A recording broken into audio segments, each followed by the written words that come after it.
باش منبه عليكم.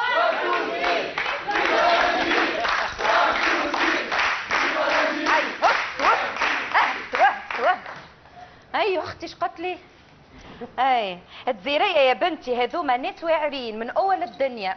انت ما تثبتش عام 58 كان وقتها مازالوا محتلين من فرنسا، وصلوا فرنسا للكوب دو موند ومن بعد قالوا له اقعد زازوا اجا فليجا تخبيو عندنا هنا في تونس.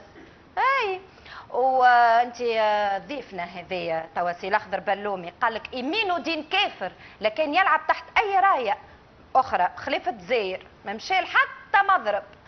انا لو كان منهم اكل مصار وهذوكم والله نهز الرايه البيضه من توا. ايا في لماء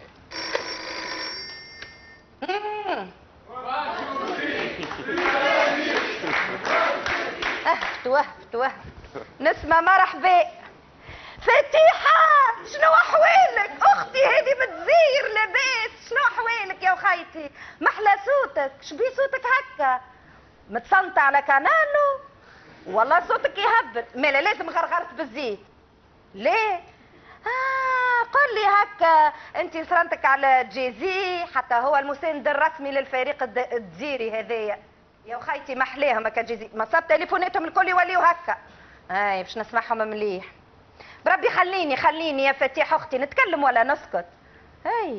قال لك واحد اسمه رابح سعداء يحب يقول هو رابح دوفيس وسعدان وجه سعد على بلاده، والاخر اسمه حسن شحاته ما يروح يشحت بعيد يا اخي. وحتى في الكوب دو موند زاده بالطلبه يزيني عايشك الفقر والفرعنه. هيا في لماء ترى عودولي